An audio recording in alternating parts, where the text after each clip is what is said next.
Okay, the last speaker in this session is Ian Waite from the Oregon Water Science Center, but again, he's on Pete's regional stream quality assessment team, and actually, I think you started about the same time as Terry and I. So we all kind of started on this NOC stuff at the same time.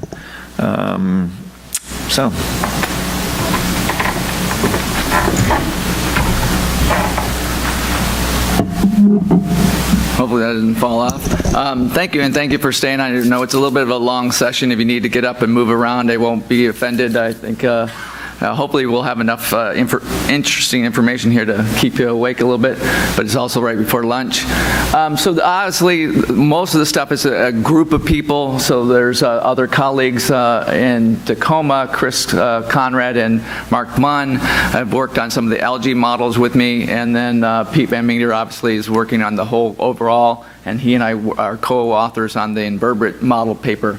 But this was all a collaboration with the EPA NERSA program. So the protocols, as Pete mentioned before, were the ecological protocols were the EPA protocols. And so I'm going to focus on just the Midwest data set that Pete mentioned. So that's the beauty of coming at the end of here. Pete's exposed you to some of the different works we're doing, and then also the region. So this is the Midwest, so I'm just going to give you an example of some of the type of analyses we're doing in this multi-stressor component.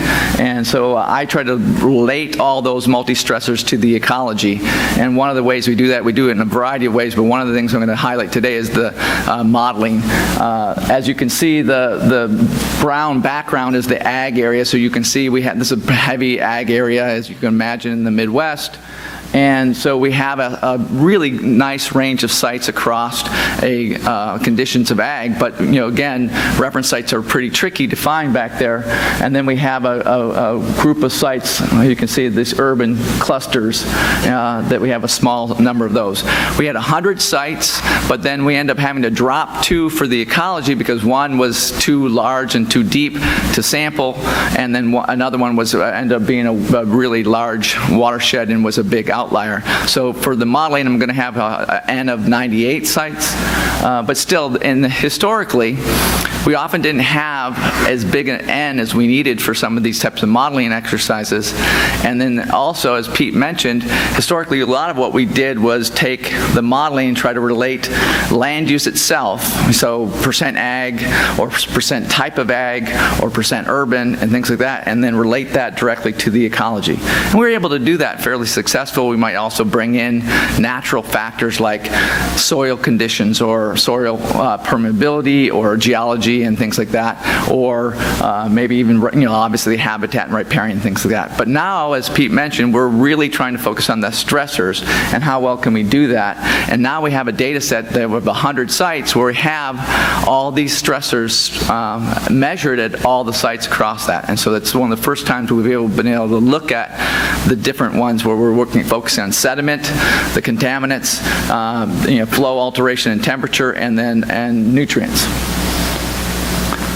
So I'm going to go straight into some of the modeling. Jason, again, introduced some of the modeling techniques. I'm going to focus on boosted regression modeling, which is an alternative to multiple linear regression. It's an improvement for these types of data sets where you have data that doesn't usually follow the linear response form. So there's skewed response forms and things like that. So random forest and boosted regression trees tend to do better in that kind of data set. So what I did is I looked at 4, I don't know if the pointers showing up, I guess it is EPT richness, which is the 3 aquatic orders, and then the average tolerance for across a sample. So it's the average tolerance score for that sample is rich tol. The opposite is how many taxa were just classified as intolerant. So it's kind of an opposite way to looking at that. And then we developed MMI based on EPA's development for that region. So an MMI developed just for that region, which is the multi-metric index for the macroinvertebrates. So then I'm going to look at like I said before, generally we use GIS, the landscape data, to develop models only. And then I am going to develop models for GIS and then habitat-only variables in stream, habitat variables, nutrients, then the contaminants, which are both pesticides in water and sediment, and then what else if I brought all three of those in-stream ones together. I'm not going to go through every one of these today because there's just not quite enough time, but as you can see, here's the GIS, and the N up here is not how many sites, but how many possible variables were used to potentially develop the final models. So that was the number of variables we entered into model development, but then I pare it down to like the most parsimonious models, usually somewhere between 5 and 7 final variables. So I really try to pare it down so I'm not overfitting. But here's the R-squared for the GIS. So GIS, we actually did pretty well. The best was this MMI of a 0.86. So we're actually doing pretty well just with the GIS data. And as you know, the GIS is really acting as surrogates to what are the stressors. So we're not really, we're just saying, okay, we with land use and soil conditions and riparian condition based on GIS, we can actually do pretty well predicting these different invertebrate metrics. So what were some of these variables? So I broke them up. So pasture hay, the amount of pasture hay in the watershed, and sand content were two of the ones that came out. This is like how many times did it come up out of the 4 models? Riparians, the different riparian characteristics. Now, this is not the habitat you might do if you were in-stream riparian. It's the GIS-based. So, but it still comes out fairly well where we have either riparian disturbance from crops or impervious, or the canopy are coming out fairly regularly. Then I have these in blue that we think are really related to something with permeability in the soils or drainage, and that's base flow index. And then we think sand content is actually kind of related to this. And then canal ditches. Those are the kind of variables that showed up in our models. And we didn't, and ag and that kind of stuff didn't show up so much because ag was across almost all the sites. That was a fair amount, big signal.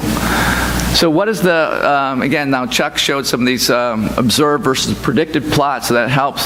So it's observed of MMI versus the predicted, and you have to have a 1-in-1 line, and we do pretty well. We see that we're probably over-predicting a little bit or under-predicting a little bit in some of the highs and over-predicting a little bit in the lows. So we have a little bit of a bias there. We would like to tighten that up ideally, but actually not doing so bad.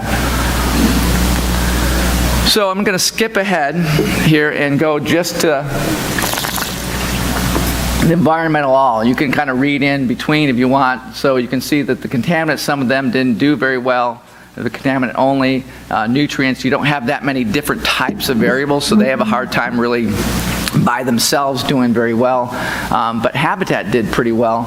But when we bring just these in-stream ones, just these 3 ones together, how well do we do? And actually we can do pretty well with them. The other beauty is that what we start looking at, we can look at what are the variables that make up. And so this is just the variables that are in the final model for this MMI model.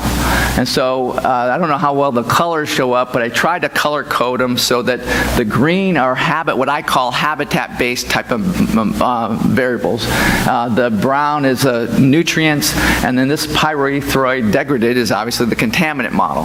And so that was the top variables. These are also the variable importance score of the model. But what we see is that most of the variables in this final model were habitat type of models or variables. And so, but the other thing is that these 2 are kind of a channel morphology. So what is the channel? How often has this channel been modified in an ag system? You can see, imagine you get a lot of drainage ditches or modified that way versus a more naturally modified, moving in and out riffle run sequence. And those, I think those variables are happening with that. And then these 2 are your embeddedness substrate characteristics, right? What is in this system, a lot of those streams are fairly flat and heavy, have a high amount of sediments in them. So the sediment characterization is really important, especially for obviously macroinvertebrates. But so that was just giving you an example that you can actually look at what are the top variables across that. And then same thing, we look at the Ovary, and we actually have a pretty good response. We have a little bit of a bias at the top and the lower, but not too bad, actually. And the ranges for the MMI really go from 10 to about 80 across all our samples. So that's actually not, we have a pretty good gradient and a pretty good range, which is what we look for. And that model, again, has an R-squared of 8.7. So one of the things I wanted to do is, okay, I have this in-stream only model. What happens if I brought back in the GIS variables? Would I do any better? I would have thought that I wouldn't do, they wouldn't really help much. They wouldn't do. But so to my surprise, in some of the number of the models, if you look over here, this one increased quite a bit. It's increased about the same, and this one even actually increased, even though it was one of our better models. So what's happening there? Well, my guess is that even though we're doing a really good job of going out there and characterizing all the stressors, there's still variation that we're not accounting for with all those stressors.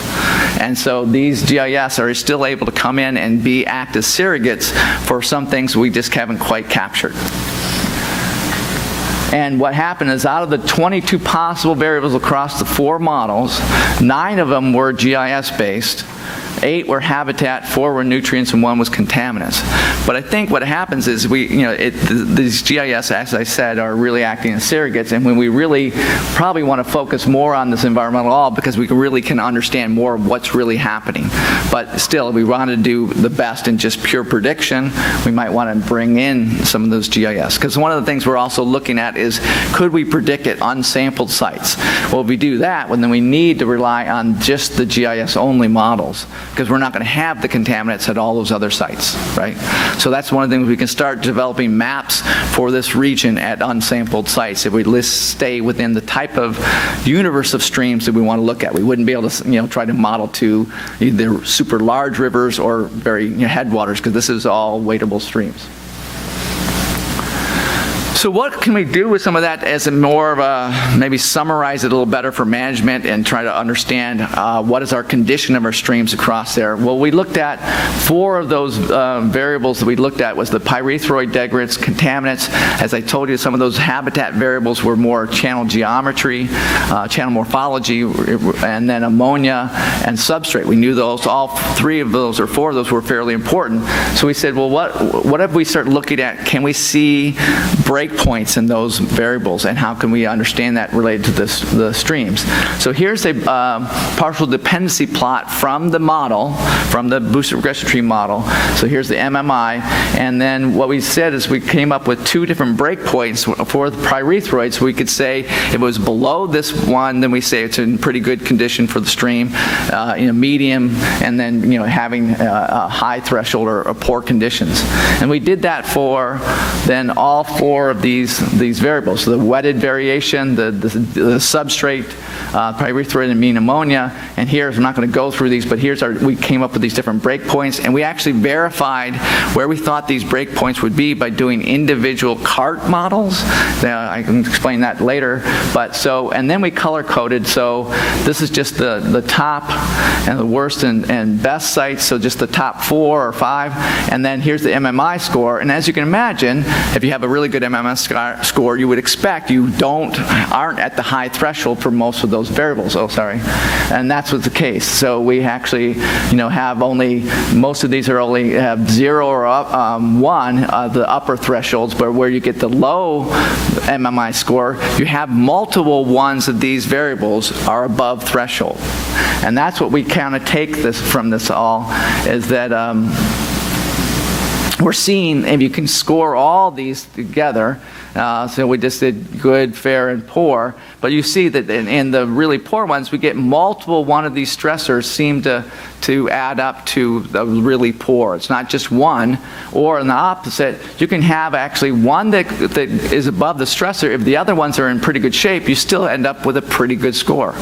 So we think that's what's happening, is that you're getting these multiple stressors getting affected across the streams. So if you look at that, here's sites that had only 1 or 0 and 1 stressor that was above the threshold versus the ones that go down for MMI score. And as you can imagine, when you get to the higher exceedances of the number of times it exceeds the scores go way down.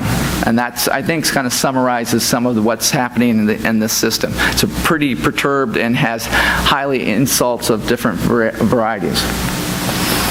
Well, so that's just the invertebrates. So I want to also look at the algae model, since we actually took the diatom data and actually did the same type of thing. So I'm not going to, I'm going to go straight into it. Here's what the models look like. So we looked at 4 different metrics, but I'm not going to show you that we did a taxa count, so taxa richness of diatoms. It didn't work very well. But we used the pollution tolerance of the 4 and 5 categories, which means they're like the sensitive diatoms, the high phosphorus diatoms, and the highly motile. And highly motile is fairly important in this kind of system because they are an indicator of sediment disturbance. The highly motile diatoms tend to do better when they can outcompete some of the other diatoms because they can move and get to the top of the surface of when you have lots of fine-grained sediments and stuff. So this is actually, again, this color-coded of the variables. And so this is what the model, so again, we came out with all the sites, this is all the sites, and we have these R squared of 0.85, 8, and 8.9. And what you can see is that, as you can imagine, there's the green for the different habitat variables when nutrients come out. But it was interesting, in this system, it's so loaded with nitrogen that nitrogen and that doesn't come out as a fairly important variable because across all the sites it tends to be a lot of nitrogen. So the variables that show up are either ammonia, because that's what's left over, or phosphorus. Those variables show up. The other thing we did is we actually used the herbicide concentration data in this modeling because we figured that might have a more direct effect on the algae. So we included the herbicides and fungicides in here. But with across all the sites, we find that the habitat tends to be fairly dominant, and then some of the nutrients, and then the water quality like temperature or suspended sediment. We also added in scraper richness, thinking that maybe sometimes that might be a factor. And it came out in a couple of models, but not really, that consistent. But one of the things we wanted to do differently in this set of models was we knew across these sites that we actually have some different categories based on what we saw in the invertebrates in fine-grained sediments conditions in the streams. So we had a group of sites that were really dominated by fine-grained sediments, and a group of sites that had more natural coarse-grained river run pool type of systems. So we broke the models into 2 different categories. Those set of sites that had 50% or better percent fines in the system based on our habitat data. And that gave us an N of 55, which still allowed us to do some modeling on it. And what we find is when we did that, we actually did quite well in the models. And what you're basically doing is you're blocking for habitat. So now we're going to try to take habitat out as far as substrate and suspended sediment as a bigger factor. And what happens is the nutrients still stay in as a really important variables, but we start getting more of the contaminants. The triazine herbicides is the plant-based PTI, pesticide index, and another triazines. Those start coming in as more important because we've now blocked for models. But we also then, the temperature and stream flow and suspended sediment still comes out as being important. Then the other group, this is the more coarse grain, and what's interesting there is the herbicides even come out even more. This is sediment herbicides, miscellaneous fungicides, and then temperature came out. But then the depth, since this is the depth max for the 42 days, which is an indication of how often that stream has maybe been scoured, is one of the things that shows up. And so we actually are working on papers on this one with Mark Munn and Chris Conrad, and we find that this is actually working pretty well to break the data up like this and have a better look at what may be actually working in the models. So, summary.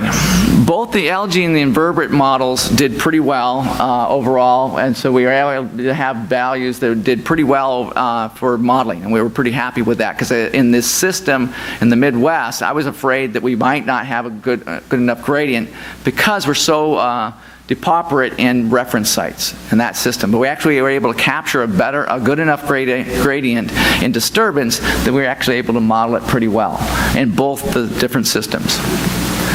The other thing was that some of the same factors came up in both algae and in invertebrate models, and that's that the habitat, particularly things of substrate and channel morphology, were really important. The nutrients and contaminants were also very important in a lot of these models. So we actually felt like 3 of the major stressors that we were looking for come out as fairly important in these models. The other one is that breaking all these sites, as I just mentioned, into the 2 groups really allowed us to focus on different types of factors, and there came a higher propensity for the water quality contaminant variables to come in. There's another member of our team, Travis Schmidt in Colorado, who's worked on mesocosm data looking at bifenthrin in mesocoms with streams in invertebrates, and found that there's actually a really good indication of the effects of bifenthrin on some of these sensitive mayflies that then affected the algae. When the mayflies were decreased because of the bifenthrin, the algae increased, and he actually the paper just came out on that. So we're actually doing some mesocosm work to kind of pull this all together. So. And then obviously we have some of the stuff that Pete said, and hopefully next year we're going to be doing some of the same things. I'm actually going to starting to analyze the data from the southeast. We've actually completed this and getting the data from the northwest, and this just got completed. So thank you.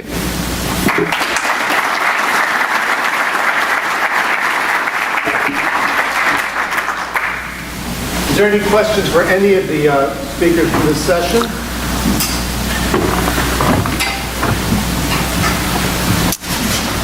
I think everybody's hungry. Although we have plenty of time for lunch. Thank you very much, guys. Thank you.